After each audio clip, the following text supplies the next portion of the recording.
this video lecture we will talk about one of the important topic, that is RNA. Now what the RNA is, as we have already discussed in the previous lecture, that what is nucleic acid.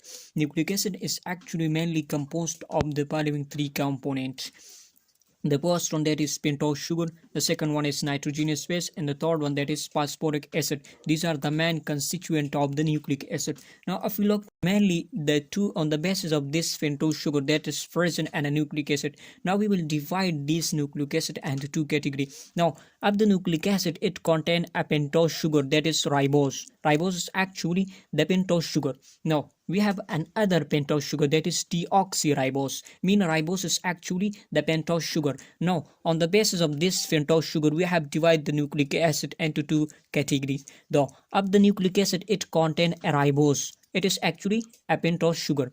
Now this type of nucleic acid, we call it as it is an RNA. Of the nucleic acid, it contains deoxyribose. So this type of nucleic acid is called as DNA. Now you can see here, it is actually, what is RNA? RNA is actually the nucleic acid which contain a ribose sugar or ribose. So that type of the nucleic acid is called as RNA. Now you can see here, what is RNA is abbreviated as ribonucleic acid. Now you can see here from the ribose sugar, so it contains mainly the sugar, that is ribose. So that's why we use the term R is used for the ribo, mean ribose. Nucleic acid, so it is a nucleic acid which contain a ribose. So such type of nucleic acid is called as RNA. Now let's talk about the discovery of the RNA. A scientist, that is John in 1922, isolated RNA from the yeast cell and proposed that RNA is the nucleic acid of the plant cell. Actually RNA is firstly isolated from the yeast cell, and that scientist, that is John in 1920, and he proposed the important statement of he proposed that RNA is the nucleic acid of only the plant cell.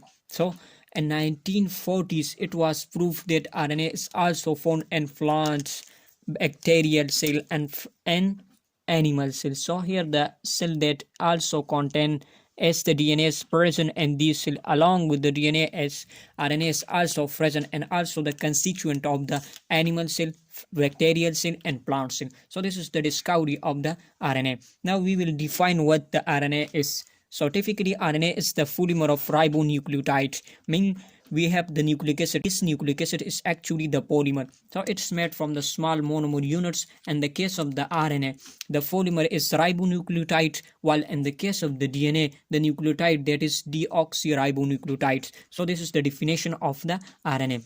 Now let's talk about the occurrence, where the RNA is found. Now you can see here, mainly the RNA, it is found in the cytoplasm. So occurrence, it is found in the cytoplasm.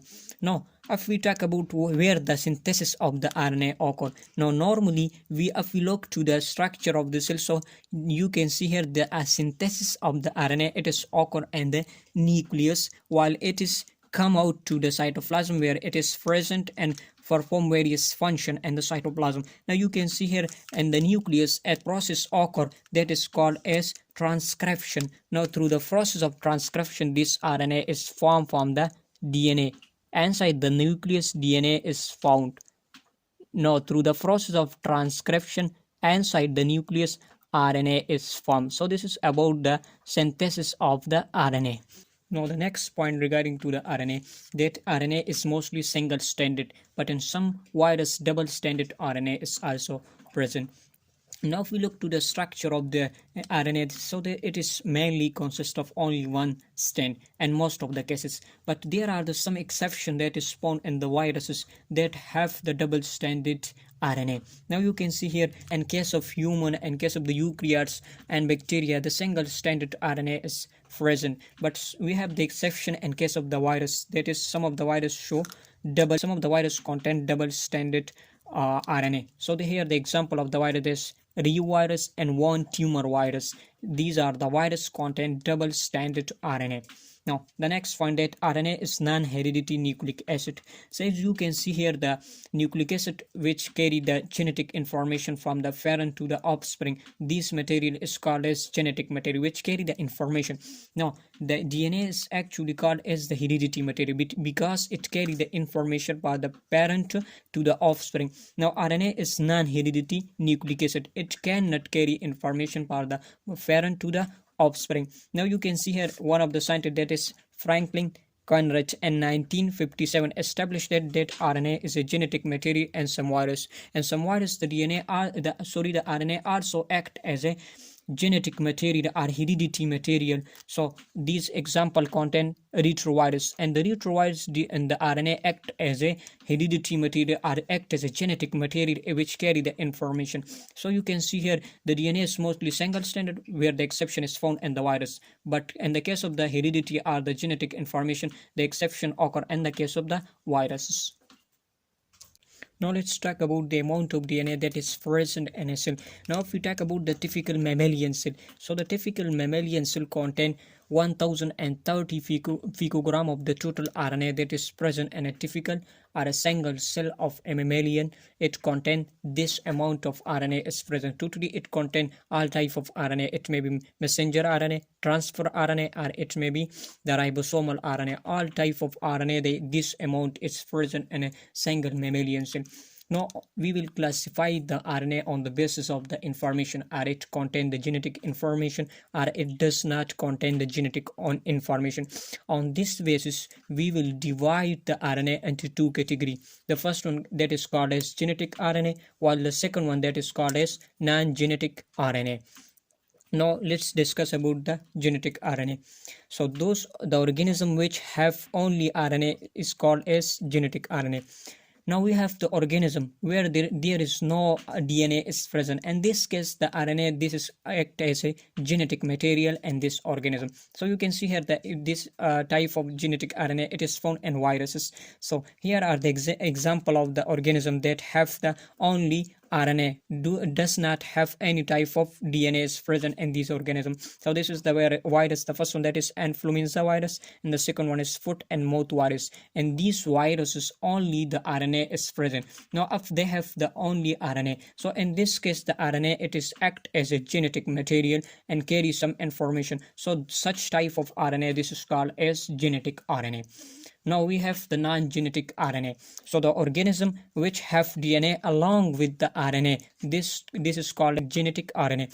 So the organism that have DNA as well as the RNA. So in this case the DNA, it is act as a genetic material, while the RNA, it only carry the information from the DNA. So in this case the DNA, it is actually the genetic material, while if we talk about this RNA, so in this case the RNA actually not working as a genetic material. So in this case the RNA, this is called as non-genetic RNA. It is found in eukaryotes as well as in the prokaryotes. So you hear the example of the non-genetic RNA that we are all familiar with it. So that the messenger RNA, transfer RNA, and ribosomal RNA, all these RNA, these are called as non-genetic RNA, as they do not act as a genetic material. So this is called as non-genetic RNA.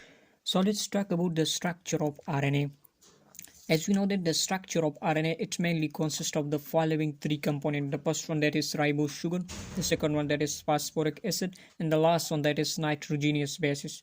Now the nitrogenious bases that is found in the RNA, that is adenine, uracil, cytosine, and guanine. These are the four type of nitrogenous bases that is found in the RNA. Now you can see here the structure, that is ribose sugar. So you can see here it is the structure of a pentose sugar, that is ribose. Now you can see here these component, the phosphoric acid and nitrogenous base. You can see here that this is the first carbon, this is the second carbon, and this one is the third one, and this one the fourth, and this is the fifth carbon of the pentose sugar or the ribose sugar. Now you can see here the first carbon, right in the first carbon, the nitrogenous basis, it is attached. You can see here, you have to remember this point, that nitrogenous basis, it is attached to the ribose sugar at carbon number first. Now the second point, that is you can see here to the second carbon. So in this carbon, in case of the DNA, this oxygen is less, but here in the RNA this oxygen is present. So this is the second point, that is the difference between the DNA and RNA. Now the third carbon, it is used with the phosphodiester bond to link with the other nucleotide. So you can see here, this is the phosphodiester bond that link the two nucleotide of the RNA. Now this is the fourth and the fifth carbon, it is used are through the fifth carbon, the phosphoric acid it is attached. So you can write here this carbon number fifth of the pentose sugar or the ribose sugar, the phosphoric acid it is attached. Now you can see here, this is the nitrogenious base. This is the structure of the adenine, it is attached to the carbon number first of the ribose sugar, and this is guanine, the structure of guanine, and this is the uracil, which is present only the nitrogenous base only present in the RNA. Now two type of bonding that is present in the structure of the RNA. The first one, that is phosphodiester bond. So you can see here, this is through phosphoric acid, two nucleotides are attached with each other, so through the bond that is called as phosphodiester bond. So here the second bond also present. You can see here, this is the nitrogenous base that is attached to the pentose or ribose sugar through a bond. This bond it is called as glycosidic bond, beta glycosidic bond. Now the two type of bonding that is responsible for the structure of the RNA, this is phosphodiester bond, and the second one, that is glycosidic bond.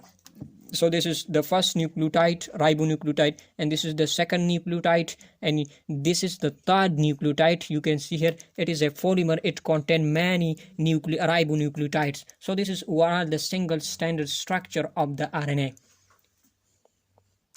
Now we will discuss some conceptual question that is already striking in your mind, that why DNA is mostly single stranded, or why the thymine is replaced by uracil and the messenger and the RNA. Next, you also know that some of the RNA that act as an enzyme while DNA cannot act as an enzyme. So here are the three conceptual questions that we will discuss. The first one, that is why thymine is replaced by uracil and RNA. As we know that the nitrogenous base, that is the main difference between the RNA and DNA, that is the one of the nitrogenous base. In case of the DNA, the nitrogenous base is, this is thymine. Thymine is present as a nitrogenous base in case of the DNA, but in case of the RNA, the nitrogenous base, this uracil nitrogenous base, it is present in the RNA. Now why this thymine is replaced by the uracil? So this is the question number first. Now you can see here, we know that RNA is short-lived, mean it have a short life cycle, or it has a short-lived as compared to the DNA.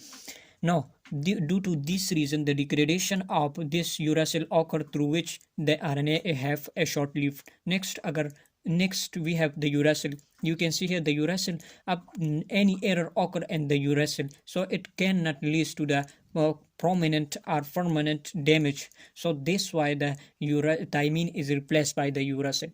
So this is the first question.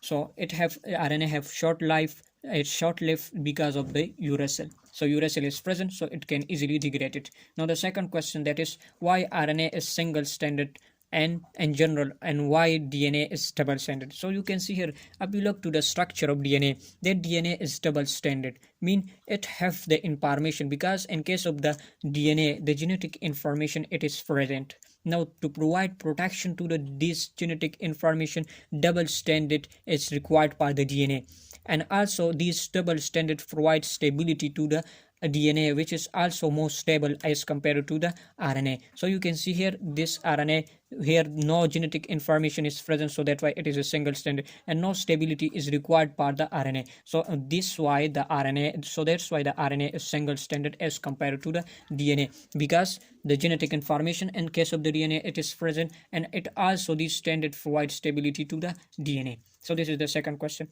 The last question, that why RNA can act as enzyme but DNA cannot. As we have the enzyme, you can hear, you can see in the textbook, that is ribosome. So ribosome is actually the RNA, and these RNA act as an enzyme. So why the DNA cannot act as an enzyme? So main reason behind this, the structure of RNA, it is in the structure it is mainly responsible for the activity of the enzyme. So RNA have a fixed shape or structure, while the DNA have effect structure while RNA can change their structure. So mainly the structure, it is responsible for the activity to act as an enzyme. So this is the conceptual question regarding to the RNA. Now finally we will talk about the function of the RNA. Overall we will discuss here some of the function of the RNA. Now the first function, that is, it is responsible for the protein synthesis. As we know that the RNA, it is formed from the DNA through the process of transcription. Now this messenger RNA, it will pump the protein, it will carry the message to the site of the protein synthesis where the protein synthesis occurs. So mainly it is responsible for the protein synthesis. So this is the first function of the RNA. The second function, that is, in some cases in the viruses, it act as a genetic material, mean it carry the genetic information and act as a genetic material. So it is the second function of the RNA, but this function is only restricted to the viruses. The third function, that is, it carry message for the protein synthesis. As we know that the messenger, the DNA have the information. This information, it is transferred to the messenger RNA. So this messenger RNA then carry the message for the protein synthesis. So carrying of message, this is the third function of the RNA. Now the fourth one, that is, it carry amino acid to the site of protein synthesis. Now we know that we have the transfer RNA which carry the amino acid to the cytoplasm and carry them to the ribosome. So to carry the amino acid to the site of protein synthesis, it is also the function of the RNA, that is especially the transfer RNA. So the fifth one and last function of the RNA, that is regulation of gene expression. RNA is also responsible for the regulation of the gene expression. So this is all about a detailed note about the RNA. Thank you so much.